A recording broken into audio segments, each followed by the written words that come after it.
তাহলে three question আমরা পড়েছি। পার্ট 1 হয়ে গেছে, এবার আজ হচ্ছে পার্ট 2। কিন্তু পার্ট 2 শুরু করার আগে আমরা বাংলা সিরিয়ালের মতো একটু প্রিভিয়াসটা একটু দেখে নিই। মানে প্রিভিয়াস ক্লাসে আমরা কি শিখেছিলাম? তিনটে কোশ্চেন কি কি ছিল একটু বড় দেখি। Right time, right paper, right action বা রাইট থিং টু ডু, আর তার অ্যানসারটা পেয়েছিলাম। জ্ঞানী গুণী লোকেরা এসেছিল রাজসভায়, আসার পর ওরা একজন এক এক রকম ওপিনিয়ন দিয়েছিল। আজকে সেকেন্ড কোশ্চেনের কি অ্যানসার দিচ্ছে লার্নম্যানরা, সেটা দেখি। চলো আমরা ক্লাসের দিকে একটু এগিয়ে যাই। Equally various were the answer to the second questions. Equally and various were the answers to the second question. দ্বিতীয় প্রশ্নের উত্তর সেই একই রকম ভিন্ন ভিন্ন হয়েছিল। Some said, কেউ বলেছিল, the people that jar most needed were his counselors. এবার তাদের মধ্যে কেউ বলছে, যারে সব থেকে প্রয়োজনীয় লোক কারা জানো? were his counselors, তার পরামর্শদাতারা। কাউন্সিলর থাকে। আদার্স, অন্যান্যরা বলছেন না এটা হতে পারে না, কাউন্সিলররা কি করে হতে পারে গুরুত্বপূর্ণ লোক? সব থেকে গুরুত্বপূর্ণ লোক হচ্ছে প্রিস্ট, পুরোহিতরা। এন্ড আদার্স, অন্যান্যরা বলছে দ্য ডক্টরস, ডাক্তারেরা। হোয়াইল সাম সেড, অথচ কয়েকজন বলছে the warriors were the most necessary. ওয়ারিয়র্সরা হচ্ছে বা যোদ্ধারা হচ্ছে সব থেকে বেশি প্রয়োজনীয়। তাহলে সেকেন্ড কোশ্চেনের অ্যানসারটাও হলো কি রকম? ডিফারেন্ট। তিনটে গ্রুপে তিন রকম অ্যানসার দিল। সামসেট বলল কাউন্সিলর, কেউ বলল পুরোহিত, কেউ বলল ডক্টরস, আর কেউ বলছে না ওয়ারিয়ার্স। চারটে দল ছিল, তাই না? চারটে দলের চার রকম ওপিনিয়ন হলো। টু দ্য থার্ড কোশ্চেন, তৃতীয় প্রশ্নের উত্তরে, as to what was the most important occupation, তৃতীয় প্রশ্নটা কি ছিল? বলছে ইম্পর্টেন্ট অকুপেশন কি, পেশা কি বা কাজ কি? সাম রিপ্লাইড, কেউ ওর প্রত্যুত্তর দিল, দ্যাট যে দ্য মোস্ট ইম্পর্টেন্ট থিং, সব থেকে গুরুত্বপূর্ণ জিনিস, ইন দ্য ওয়ার্ল্ড, এই বিশ্বে, ওয়াজ সায়েন্স। সায়েন্স হচ্ছে এই বিশ্বের সব থেকে গুরুত্বপূর্ণ জিনিস, যেটা বলছে 3 নম্বর প্রশ্নের প্রত্যুত্তরে বা উত্তরে। আদার্স সেড, অন্যান্যরা বলছে না এটা আপনি ভুল বলছেন, এটা হতে পারে না কোনোদিন। তাহলে কি হবে? ইট ওয়াজ স্কিল ইন ওয়ারফেয়ার, মানে যুদ্ধক্ষেত্রে দক্ষতা থাকতে হবে। আগে ওই যুদ্ধক্ষেত্রে দক্ষতা থাকতে হতো। রাজা হতে গেলে মানে যুদ্ধ করে রাজা হতে হতো, বা দেখবে এই দেশের মানে এই রাজ্যের সঙ্গে এই রাজ্যের যুদ্ধ লড়াই হতো, দখল করে নিত, এরকম। তাহলে তাকে কি হতে হবে? যুদ্ধক্ষেত্রে দক্ষতা হতে হবে, শুধু রাজা হলে চলবে না। এন্ড আদার্স এগেন, আর অন্যান্যরা আবার বলছে দ্যাট যে ইট ওয়াজ রিলিজিয়াস ওরশিপ, না কোনো কিছুতেই কিছু নেই, ধর্মীয় উপাসনা করো তাহলেই হবে। এটা আমরা কেউ বলে না যে কোনো কাজই মানে ঠিক নয়, ধর্মটা করতে হবে আগে, ধর্মীয় মানে ওরশিপ করতে হবে, রিলিজিয়াস মানে ধর্মীয় উপাসনা করতে হবে, তাহলেই তোমার জীবনে সব শান্তি। তিনটে প্রশ্নের অ্যান্সার পেয়ে গেলাম। কারোর সঙ্গে একমত নয় কেউ, ওখানে একটা আর্গুমেন্টিভ একটা বিতর্ক চলে এলো। তারপরে এবার কি হচ্ছে দেখো, অল দ্য অ্যান্সার্স, সমস্ত উত্তরগুলো বিং ডিফারেন্ট মানে ভিন্ন হওয়ায়, the czar agreed with none of them, যার কারোর সঙ্গে রাজি হলো না। মানে কারোর সঙ্গে রাজি হলো না মানে এক একজন যদি এক এক রকম অ্যান্সার দেয়, আর ওরা অ্যান্সার গুলো তো সঠিক দেয়নি বা ওকে স্যাটিসফাই করতে পারেনি, সেই কারণের জন্য কারো সঙ্গে একমত হলো না। এখানেও দেখো একটা সিম্পল সেন্টেন্স অ্যাপ্লাই করা হয়েছে, all the answer being different. আমরা অ্যাবসলিউট ফ্রেজ পড়েছিলাম না, সে the sun rose, the fog disperse, বা the weather was bad, the weather being bad we would not go out. তাহলে এটা হচ্ছে সিম্পলের অ্যাবসলিউট ফ্রেজ। তাহলে কারোর সঙ্গে রাজি হলো না, and gave the reward to none, কাউকে রিওয়ার্ডও তো দেবে না, রিওয়ার্ডও দেয়নি। বাট স্টিল উইশিং, কিন্তু সে এখনো পর্যন্ত two find the right answer to his question, তার প্রশ্নগুলির সঠিক উত্তর খুঁজেই চলেছিল। মনের মধ্যে যদি কোনো প্রশ্ন আমাদের জাগে, সেটা দেখবে যতক্ষণ না আমাদের কি হবে জানতে পারবো আমরা, ততক্ষণ দেখবে মনে শান্তি পাওয়া যায় না, তাতে আবার রাজার মনে অশান্তি। চারটিখানি কথা নাকি?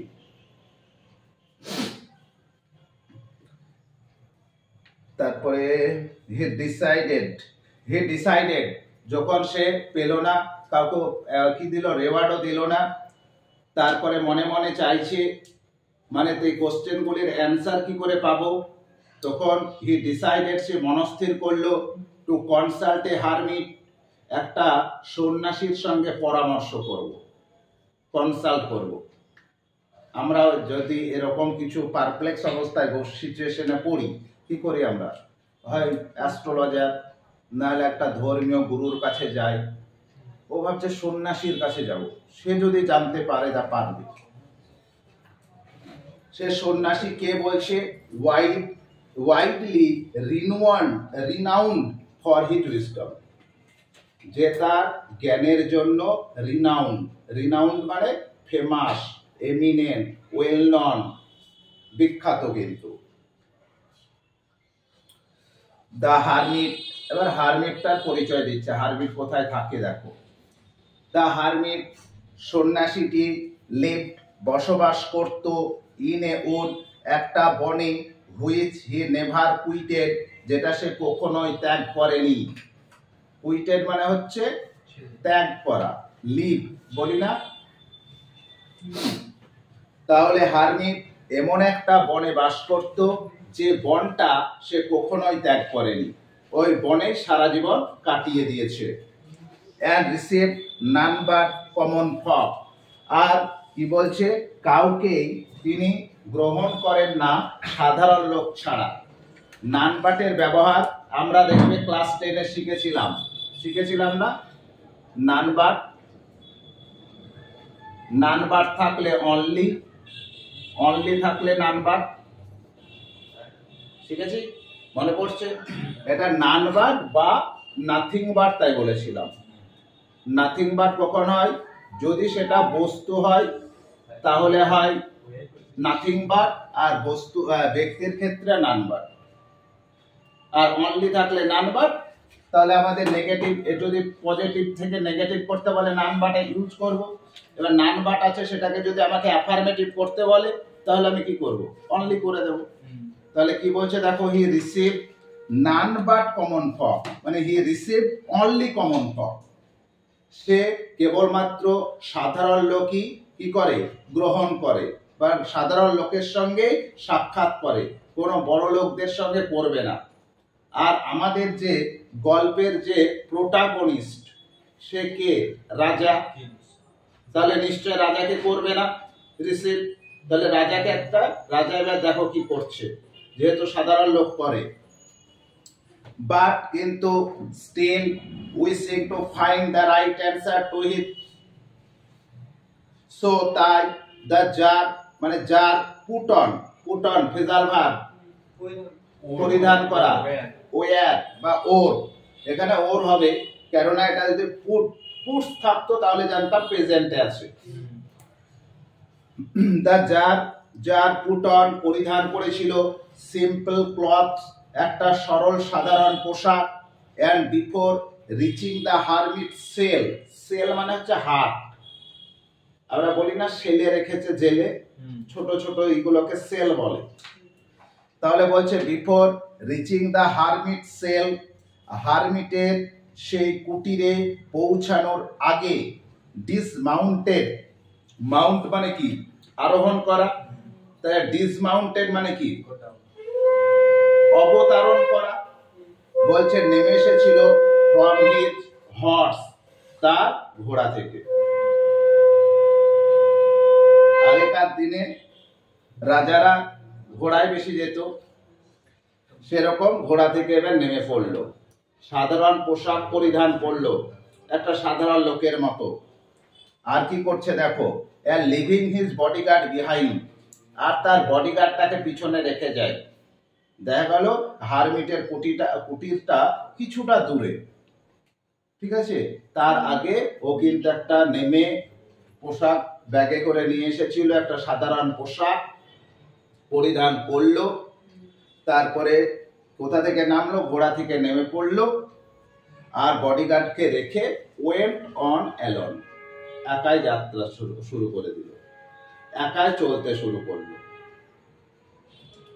When the jar approached, যখন জার অ্যাপ্রোচ মানে হচ্ছে হাজির হওয়া, অ্যাপিয়ার্ড, ঠিক আছে, যখন জার অ্যাপ্রোচড হাজির হলো বা রিচড হলো বা অ্যারাইভড হলো, যখন পৌঁছালো, the hermit was digging the ground, তখন হারমিট কি করছে, মাটি খুঁড়ছে, ডিগিং, ডিগ ডাগ ডাগ, তোমরা বলবে ডিগ ডুগ ডুগ, ডুগডুগি বাজাবো বলো না, সেরকম। তাহলে কি বলছে, the hermit was digging the ground, hermit তখন মাটি খুঁড়ছিল, ইন ফ্রন্ট অফ হিজ হাট, তার কুটিরের সামনে, সিং দ্য জার, জারকে দেখে, হি গ্রিটেড হিম, সে তাকে কি করলো, গ্রিট করলো, গ্রিট মানে ওয়েলকাম করা, কেননা কদিন পরে তোমাদের আসছে গ্রিটিংস কার্ড দেওয়ার সময়, 1 জানুয়ারি আসে না, গ্রিটিংস কার্ড বলে না, ছোটবেলায় দিতে, মানে এখন মানে উঠে গেছে গ্রিটিংস কার্ডটা, এখন মোবাইলে পাঠিয়ে দিলে হয়ে গেল গ্রিটিংস কার্ড। তাহলে কি বলছে, যখন জার পৌঁছালো তখন হারমিট কুটিরের সামনে মাটি খনন করছে, হারমিট তাকে দেখলো, তাকে কিন্তু গ্রিট করলো, ওয়েলকাম করলো, অ্যান্ড ওয়েন্ট অন ডিগিং, এবং খনন কার্য চালিয়ে গেল, কাউকে পরোয়া করে না, ঠিক আছে, মানে এলো, ও এসেছেন, ও গুড মর্নিং, বা দেখা গেল welcome. The hermit was frail and weak, আর হারমিট ছিল আমাদের কাঞ্চন মল্লিকের মতো দুর্বল, রোগা, ঠিক আছে, and each time প্রত্যেকবার he stuck his spade into the ground, সে কি করছিল, কুদালটিকে মাটির মধ্যে পুঁতছিল, মানে দেখা গেল কুদাল এরকম ভাবে মারে না, যে আমরা ইয়াং হলে কি করব, তাড়াতাড়ি মেরে দেবো, এবার তো উইক, মারলো মাটির মধ্যে, রেস্ট নিল, ঠিক আছে, and turned a little earth, আর অল্প আর্থ মানে এখানে সয়েল কিন্তু মাটি, আর অল্প মাটি খুঁড়ছিল, ও তো বেশি পারবে না, অল্প করে তুলছিল, হ্যাঁ মানে ও তো জোরে প্রেসার দিতে পারছে না, উইক তো, তোমরা হলে গায়ের জোরে একবারে দেখা গেল গোটা কুদালি বসিয়ে দিচ্ছ মাটির মধ্যে, হ্যাঁ মানে তোমরা তো বেশিক্ষণ পারবে না, 2-1 মারবে। হে ব্রেথড হেভিলি, আর সে কিন্তু মারছে, পুরো না টায়ার্ড হয়ে গেলে আর ও তো দুর্বল হয়ে গেছে, ও মারছে, বাঁচলাম কতক্ষণে যে হবে এরকম। The jar went up to him and said, czar তারপরে তার কাছে গেল and said, বলল, I have come to you wise hermit, বলছে জ্ঞানী সন্ন্যাসী, আমি আপনার কাছে এসেছি, to ask you to answer 3 questions, 3টে প্রশ্নের উত্তর জানতে। নম্বর পোলাইটলি বলছে, ঠিক আছে।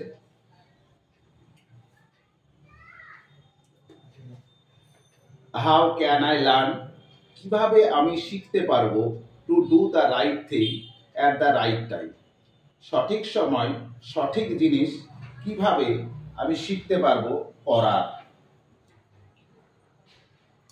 Who are the people I most needed, ওই 3টে মানে কোশ্চেনও আবার পড়ছে হারমিটের সামনে, বলছে who are the people I most needed, আর কারা সেই সমস্ত লোক যাদের আমার প্রয়োজন, and to whom should I therefore pay more attention than to the rest, আর তার কাদের বা বেশি মনোযোগ দেব অন্যান্যদের থেকে। আর 3 নাম্বার, and what affairs, আর কোন কাজগুলো আর দ্য মোস্ট ইম্পর্টেন্ট, সব থেকে বেশি গুরুত্বপূর্ণ, and need my first attention, আর আমার প্রথম মনোযোগ দেওয়া উচিত। একটু বলবেন জ্ঞানী হারমিট বা মহামান্য তো বলবে না, হারমিটদেরকে কি বলবে, আজ্ঞে টাজ্ঞে বলে। The hermit listen to the czar, hermit কি করলো, জারের কথা শুনেছিল, বাট আনসার নাথিং, কিন্তু কিছুই উত্তর দেয়নি। এখানে একটা গ্রামাটিক্যাল অ্যাসপেক্ট বলা হয়েছিল, যদি বাট থাকে সেটাকে যদি আমাকে কমপ্লেক্স করতে বলে কি করতে হবে, দো বা অল দো, প্রথমে দো বা অল দো বসিয়ে দেবো, বাটটা কমা করে দেবো, সাবজেক্ট না থাকলে একটা বসাবো, তাহলে কি হবে, though the hermit listen to the jar, comma he answer nothing, সে কিছুই উত্তর দেয়নি। আর যদি এটা সিম্পল করতে বলে তাহলে ইন স্পাইট অফ, মানে in spite of listening to the jar, comma the hermit answer nothing, তাহলে বাট থাকলে দো হবে, সিম্পল হলে ইন স্পাইট অফ হবে, আর ভার্বের সঙ্গে আইএনজি। দেখি করলো, জারের কথা শুনলো, 3টে উত্তর শুনলো, এই উত্তরটা বলছি, কোশ্চেন শুনলো কিন্তু কিছু অ্যান্সার দিল না। কি করলো সে, he just spat on his hand and recommends digging, recommend মানে রিস্টার্ট, এবং পুনরায় শুরু করলো খনন কাজ। কিভাবে, তোমরা কোনোদিন দেখেছো মানে মানে কি বলে খনন করা কোদাল দিয়ে, দেখবে এই খনন করতে করতে হাত একবারে লাল হয়ে যায়, তখন কি করে, থুক থুক, আবার এরকম করে শুরু করে না, আর দেয় যখন জল টল থাকে না। তোমরা কি ব্যাপার, তোমরা দেখো, দেখা গেলো রাস্তায় কেউ কয়েকটা 2-5 মিনিটের জন্য, এবার যারা মাঠে ঘন্টার পর ঘন্টা করে, হাত দেখা গেলো একেবারে জ্বালা করছে, তখন কি করবে সে, এবার তখন কি করলো হারমিট, ওইসব কথা না শুনে হাতে একটু থুক থুক করে আবার খনন কার্য শুরু করে দিল।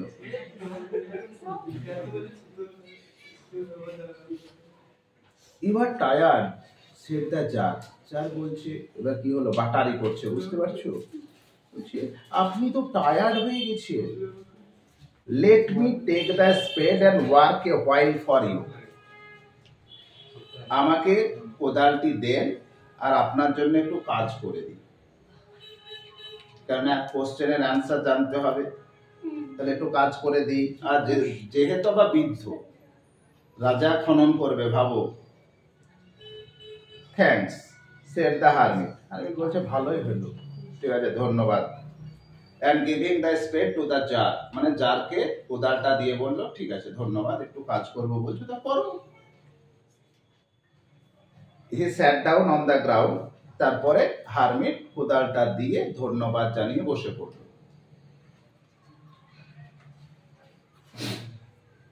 When he had dug 2 beds, যখন তার দুটো মানে বীজতলা, বেডস মানে এখানে বিছানা নয়, বীজতলা, বীজ বপন করে না, এবার বীজ বপন দেখা গেল একটা বীজ বপনের জায়গা, একটা বীজ বপনের জায়গা। তাহলে এখানে এমসিকিউ দিতে পারে, কিন্তু এসএকিউ দিতে পারে যে কটা মানে বীজতলা মানে কি করেছিল, খনন করেছিল, এটা মনে রাখবে। তাহলে যখন দুটো বীজতলা খনন করা শেষ হয়েছিল, দ্য জার স্টপ, জার কিন্তু আবার থামলো। দেখছি অনেক কাজ করে দিয়েছে, এবার মনে হয় সিম্প্যাথি জাগতে পারে। এবার দুটো বীজতলা খনন করার পর বলছে রিপিটেড হিজ কোশ্চেন, তার প্রশ্নের আবার পুনরাবৃত্তি করলো, মানে 3টে কোশ্চেন আবার বলল। The hermit again gave no answer, hermit আবার উত্তর দিল না। বাট রোজ, রোজ রোজ মানে তোমরা ভাবছো সেই বললাম নাকি উঠে দাঁড়ানো, মানে রাইজ এর পাস্ট, রাইজ রোজ রাইজেন। এবার দেখছে হারমিটও বুঝে গেছে, ও যেহেতু থেমে রিপিট করছে কোশ্চেনটা, হারমিট ভাবছে ও মনে হয় গিয়েছে, ক্লান্ত হয়ে গেছে, টায়ার্ড হয়ে গেছে, তার জন্য উঠে দাঁড়ালো and stretch out his hand, তার হাতটা বাড়ালো, ফর দ্য স্পেড মানে কোদালটির জন্য, এন্ড সেড বলল, now rest a while, rest a while এখন এক মুহূর্ত বা কিছুক্ষণ বিশ্রাম নাও, and let me work a bit, আর আমাকে কিছুক্ষণ কাজ করতে দাও। But the tsar did not give him the spade, কিন্তু জার তখন কোদালটি তাকে দিল না। দেখছে মনে হয় আমাকে অ্যান্সারটা দেবে না, তার জন্য বলছে না না আমি করে দিচ্ছি। অ্যান্ড কন্টিনিউড টু ডিগ, আর খনন কার্য চালিয়ে গেল। 1 hour পাস্ট, 1 ঘন্টা অতিবাহিত হয়ে গেল। অ্যান্ড অ্যানাদার, এবং আরো কিছু সময়। 1 ঘন্টা ধরে খনন করা খুবই কিন্তু কষ্টের কাজ। মানে এই একদিন আমি মানে মাঠে খাবার নিয়ে গেছি, বাবা খনন করছে, ঠিক আছে, আমি বলছি বাবা তোমার এত দেরি লাগছে খনন করতে, আমাকে দাও। বাবারে কয়েক 5 বার করেছি, চুরি বাপরে এত কষ্টের কাজ, সব থেকে খনন করা কাজ খুব ডিফিকাল্ট অন্যান্য কাজের থেকে। তাহলে 1 ঘন্টা কিন্তু কাজ করা হয়ে গেছে, তার কিছু সময় পরেও। এবার কি হচ্ছে, the sun began to sink behind the trees, আর সূর্য গাছের পিছনে ডুবতে শুরু করেছে। সন্ধ্যা হয়ে গেছে তার মানে। And the czar at last, এবং জার অবশেষে struck the spade into the ground, কি করলো, কোদালটিকে মাটির মধ্যে পুঁতে দিল, মানে লাস্টে যেটা করলো, মানে এক কোপ দিয়ে রেখে দিল। এন্ড সেড বলল, I come to you wise man, জ্ঞানী ম্যান বা জ্ঞানী সন্ন্যাসী, এই যে জ্ঞানী বুদ্ধিমান লোক, আমি আপনার কাছে এসেছিলাম for an answer to my question, আমার প্রশ্নের উত্তরের জন্য। এবার রেগে গেছে যা। If you can give me none, যদি আপনি নাই দিতে পারবেন, টেল মি সো, তাহলে আমাকে এরকমটা বলে দিন। আমাকে ফালতু ফালতু কাজ করিয়ে নিচ্ছেন, ওটা মনে মনে বলছে, হ্যাঁ ওটা কিন্তু বলেনি। যদি আপনি নাই দিতে পারেন সেটা আমাকে বলে দেবেন, তো এরকম এসেছে, আমার সন্ধ্যা হয়ে যাচ্ছে, and I will return home, আর আমি ফিরে যাব। Here comes someone running,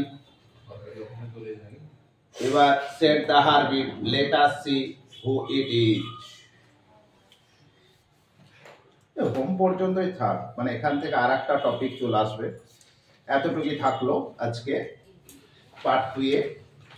তাহলে পার্ট 2 এ আমরা কি কি পেলাম, অ্যাডের আগে একটু করে নিই, ডিসকাস করে নিই, তাই না? সিরিয়ালে দেখবে অ্যাডের আগে মানে তারপরের পর্বটা একটু দেখিয়ে দিচ্ছে, এরকম হয় দেখবে যে আগামী পর্বে এই হবে এরকম। কিন্তু আমরা আজকে পেলাম দুটো প্রশ্নের